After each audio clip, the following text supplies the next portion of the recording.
था, और जो पांडु, उसको पांडु रोग हो गया। शासक तो बहुत अच्छा था, लेकिन पांडु रोग हो गया। पांडु रोग मतलब पीलिया हो गया भयंकर, की बचने की कोई संभावना ही नहीं। तो पांडु जब तक राज करते रहे तो पांडु का विवाह तो कुंती से हुआ, लेकिन रहेगा तो अपने पद का दुरुपयोग करके, या दुरुपयोग ना कहें, उनके प्रभाव के कारण गांधारी के पिता कुछ नहीं कह पाए। और अनन्य सुंदरी, आज का जो अफगानिस्तान है वहाँ की थी, अनन्य सुंदरियाँ रही हैं। अफगानिस्तान की कई भी कही जाती रहीं, अफगानिस्तान की गांधारी भी। तो अनन्य सुंदरी, और उसका विवाह हुआ किससे? एक ऐसे व्यक्ति से जो कि राजा भी नहीं और ऊपर से अंधा। अब गांधारी जरूर जो है पतिव्रता रही, लेकिन मनी मन उनके कसक रही। उन्होंने आँख पे पट्टी बांध ली, क्योंकि मेरा पति नहीं देख सकता तो मैं भी नहीं देखूंगी। अब इनके पिता ने शकुनी को वहाँ पे लगा दिया, और ये कह के लगाया कि इनके वंश का नाश करना है। इन्होंने जो है मेरी फूल सी बच्ची का जीवन बर्बाद कर दिया। अब शकुनी ने जो भी किया ठीक है। अब गांधारी पे आते हैं। एक देश की महारानी और बच्चे छोटे छोटे, इधर दुर्योधन, दुशासन, उधर 5 पांडव, उनके तो 5 ही भाई और ये तो 100 भाई। अब दुर्योधन ने बचपन में भीम को जहर दिया, सबको पता है कथा, और नदी में डुबा दिया। अब भीम डूबे रहे, बाद में बच के आ गए, सबको पता ये बात। एक देश की महारानी को ये बात नहीं पता लगी होगी कि मेरे बच्चे ने ये कार्य किया है, लेकिन उसने नहीं टोका। अगर टोकती, अपने बच्चे को अच्छी शिक्षा देती, तो अच्छा बच्चा बनता ना बड़ा होके। नहीं टोका उसने। कोई ऐसा तो कह ही नहीं सकता कि उसको नहीं ज्ञात हुआ होगा। इतने गुप्तचर होते हैं महारानियों के, राजाओं के। इसके भी पश्चात कितने गलत काम हुए। लाक्षागृह हुआ, द्यूत क्रीड़ा हुई, कहीं गांधारी का कोई वक्तव्य ही नहीं आता है। और द्रौपदी के ऊपर बात आती है, जबकि द्रौपदी के बारे में कहा गया है कि उसने ये कभी नहीं कहा कि अंधों के अंधे पैदा होते हैं। इतिहास को खूब तोड़ा मरोड़ा गया, और ये सब अंग्रेजों के आने के बाद हुआ। मुस्लिम शासकों द्वारा भी हमारा इतिहास इतना नहीं तोड़ा मरोड़ा गया, क्योंकि वो लिखने में ज़्यादा विश्वास नहीं करते थे। हमारा जो लिखा हुआ इतिहास था उन्होंने जला दिया सारा। तक्षशिला की जो लाइब्रेरी थी 3 महीने तक जलती रही, इतनी पुस्तकें थी उसमें, इतना इतिहास था हमारा उज्ज्वल। उन्होंने कहा हम जाहिल हैं, हम सबको जाहिल बना देंगे। किसी की पहचान मिटानी हो, उसका इतिहास आप मिटा दीजिए, उसके लिखे हुए नाम मिटा दीजिए। आज आप ढूंढिए, इंद्रप्रस्थ चिराग लेके नहीं मिलेगा, सोनप्रस्थ चिराग लेके नहीं मिलेगा। आज जो आपका सोनीपत है वो सोनप्रस्थ था, जो आज पानीपत है वो पानप्रस्थ था। यही तो 5 गांव मांगे गए थे, सारे नाम बदल दिए। हस्तिनापुर को आज दिल्ली हम लोग कहते हैं। अब आगे आइए, जब कृष्ण ने बहुत समझाया तो दुर्योधन ने भरी सभा में कहा कि ये ग्वालियर का लड़का है। वैसे तो उनके रिश्तेदार थे, उनकी देखा जाए तो बुआ के लड़के थे। इसको गिरफ्तार कर लो, इसको यहाँ से जाने ना देना। और तब कहा दुर्योधन ने, जब आगे जो है बेशर्मों की तरह उन्हीं से सहायता मांगने गया है, तो कृष्ण ने अपना स्वरूप दिखाया तो इतना उसमें प्रकाश था कि जितने सभा में बैठे थे सब अंधे हो गए। उनको दिखाई कुछ नहीं दे रहा कि ये गए कहाँ, क्या हो गया, इतनी लाइट कहाँ से जल गई, ये सूर्य कहाँ से आ गया सभा में। और उसी के बीच में वो वहाँ से चल दिए, और चलते चलते पैदल ही पहुँच गए विदुर के घर। विदुरानी वहाँ पे स्नान कर रही थी। अनन्य भक्त भागी भागी आई और यथोचित सत्कार किया। दुर्योधन के मेवा छोड़े, साग विदुर घर खायो। और साग भी कैसा खाया, केले रखे थे, विदुरानी ला रही हैं केले, लेके आई हैं और छील छील के छिलके दे रही हैं कृष्ण को, इतने भाव में। और वो खा रहे हैं बड़े प्रेम से, जैसे केला खा रहे हो, क्योंकि सारे स्वरूप होते हैं प्रभु में। तो हाथी का भी स्वरूप है मान लीजिए, तो उस समय हाथी समझ के जो है अपने का वो केले के छिलके खा रही हैं, और वो अंदर का जो भाग है वो नीचे रखे जा रही हैं प्लेट में।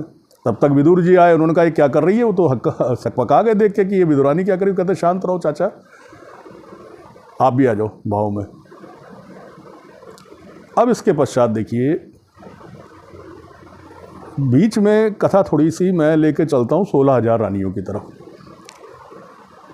जब जरासंध और ये सब इन राजाओं को मारा है कृष्ण ने, तो इतने दुराचारी थे कि जिस भी राजा, मैंने जैसे अभी गांधारी का आपको उदाहरण दिया, तो जैसा राजा वैसी प्रजा। अब भीष्म ने कर तो दिया ये कार्य, गांधारी को का बलात् विवाह धृतराष्ट्र से करा दिया। अब परंपरा तो यही चलेगी ना। तो अन्य जो राजा थे वो बलात् जिस भी राजा को हराते थे या नहीं भी हराया, कोई किसी भी कन्या का चर्चा उनको सुनाई दी तो वो उसको बलात् ले आते थे। तो ऐसी 16,000 रानियां इन जरासंध और इसके मित्रों के चंगुल से आज़ाद करें कृष्ण ने। अब इनका करें क्या? कृष्ण ने उन सब कन्याओं को उनके माता पिताओं के पास भेजा। अब आप देखिए विडंबना की, समाज के भय से, अपनी इज्जत स्वाभिमान की वजह से उन्होंने उनको वापस अपनाने से इनकार कर दिया। अब इन 16,000 रानियों को या तो कहीं मरने के लिए तो छोड़ा नहीं जा सकता था। आज तो बहुत पतन हो चुका है हमारी परंपराओं का, हमारे मूल्यों का। उस समय तो नहीं था।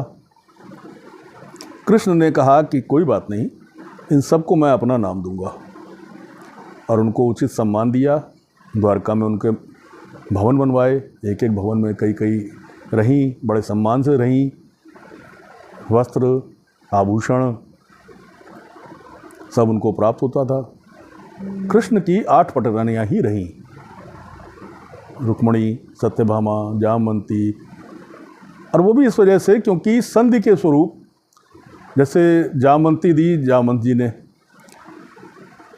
रुक्मणी की अलग कथा है, वो फिर कभी चर्चा करेंगे। तो आप देखिए महाभारत जब होने का बिल्कुल तय हो गया कि महाभारत होगा ही होगा, तो दुर्योधन बेशर्मों की तरह आ गया सहायता मांगने, और आके सर की तरफ बैठ गया। अभिमान घमंड कहाँ जाएगा, एटीट्यूड कहाँ जाएगा आदमी का। अर्जुन भी आए, अर्जुन चरणों की तरफ बैठे। अब कृष्ण ने दोनों से कहा कि मांगो भैया, एक तरफ मेरी सेना रहेगी और एक तरफ मैं रहूँगा, और मेरी सेना सशस्त्र रहेगी जो कि विश्व की सर्वोत्तम सेना थी, और मैं निहत्था रहूँगा, मैं शस्त्र नहीं उठाऊँगा। तो दुर्योधन ने दिमाग लगाया कि भैया ये तो शस्त्र भी नहीं उठाएगा, इसको लेके हम करेंगे क्या। तो अर्जुन बोले भैया पहले तू ही मांग ले। उसने कहा सशस्त्र सेना हमको दे दो भैया। कब तथा ले जा भैया। अब बड़ा खिल्ली उड़ाई गई होगी जाके उनके शिविर में, देखो मूर्ख है, उस ग्वाले को मांग लाया। उनको क्या मालूम कि संसार के रचयिता को मांग लिया उसने। अब जिधर संसार का रचयिता उधर फिर कौन जो है। अब एक आदमी इसमें ऐसा था, बात भी ये सही है, अगर अर्जुन ने कृष्ण को ना मांगा होता तो इनकी जीत असंभव थी। उनको जो अभिमान था अपने ऊपर वो ऐसे ही नहीं था। अब देखिए उधर कौन थे, सबसे पहले भीष्म, जिनको हराने की कोई स्वप्न में भी कल्पना नहीं कर सकता। फिर द्रोणाचार्य, जिनसे युद्ध का कौशल इन कौरवों ने भी सीखा, पांडवों ने भी सीखा। उसके बाद कर्ण, जिसको स्वाभाविक इतना वीर योद्धा था कि कोई कल्पना ही नहीं कर सकता था, और उसके पास ऐसे अस्त्र शस्त्र थे, और उसने एक ऐसा शस्त्र बचा के रखा था अर्जुन के लिए कि जिससे अर्जुन का बचना असंभव था। उसके बाद भी आप कृष्ण की दूरदृष्टि देखिए। उन्होंने अर्जुन से कहा, ऐसी रचना बनाई, चूँकि हनुमान जी चिरंजीवी हैं और अजर, अजर मतलब जो कभी वृद्ध नहीं होता शरीर। आप अमर हैं, लेकिन अगर आपका शरीर जीर्ण हो गया, क्योंकि शरीर तो जीर्ण होता जाता है, तो आप मरेंगे भी नहीं, और आपका शरीर आपका जीर्ण होता जाएगा, वो और दुखदायी स्थिति हो जाएगी। आपके बाल झड़ जाएंगे, आपकी आंखें चली जाएंगी, आपके दांत गिर जाएंगे, आपके नाखून बढ़ जाएंगे, टूट जाएंगे, लेकिन आप जिंदा हैं। वो तो उससे अच्छा तो आदमी अमर ना हो। तो उनको वरदान मिला है, अजर अमर गुण निधि सुत हो। मतलब अमर तो हो गए साथ में, अजर बूढ़े नहीं हो गए कभी। अब लोग कहेंगे बूढ़े स्वरूप में आए, तो बूढ़ा स्वरूप बना सकते हैं। वो अष्ट सिद्धियां हैं उनके पास, माता सीता ने भी दी, और उन्होंने अपने पराक्रम से भी प्राप्त की हुई सिद्धियां हैं कि बड़े भी हो सकते हैं, अणिमा लघिमा, बहुत सारी सिद्धियां हैं जो उनके पास हैं। तो अब भीम को मिले वो वृद्ध रूप में, वो भी अलग कथा है, बड़ी रोचक कथा है। उसकी चर्चा किसी और उसमें करेंगे।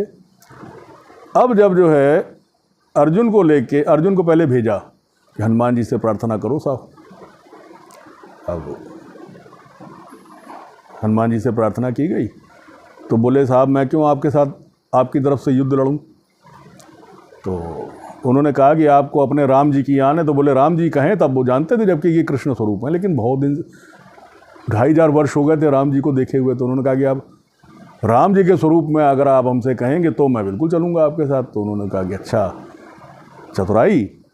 उन्होंने राम जी के रूप में दर्शन दिए। तो हनुमान जी अब कह लेंगे मुझे कहाँ रखोगे, तो मैं युद्ध करूं क्या। तो कह लगे आप युद्ध करोगे तो एक ही दिन में फैसला हो जाएगा, ये तो मनुष्यों का युद्ध है, आपने तो रावण के युद्ध में सहायता की थी मेरी, मनुष्य तो आपके पराक्रम को झेल ही नहीं पाएंगे। तो बोले क्या करूं, मुझे कोई स्थान दीजिए। तो उन्होंने कहा ऐसा है, रथ के ऊपर ध्वजा के रूप में आप विराजिए, अब आइए युद्ध के मैदान में। अब देखिए प्रभु ने गीता का ज्ञान दिया अर्जुन को, बाकी किसी ने नहीं सुना, अर्जुन ने सुना। और किसने सुना साहब, ऊपर ध्वजा पे बैठे श्री हनुमान जी। है अद्भुत बात। मुझे तो लगता है कि अर्जुन से ज़्यादा उनको हनुमान जी को गीता का ज्ञान देना था, भागवत का ज्ञान देना था। हनुमान जी तो आ जाते क्रोध में तो कभी भी जो है कुछ भी कर सकते थे, तो उन्होंने पूरा ज्ञान दिया।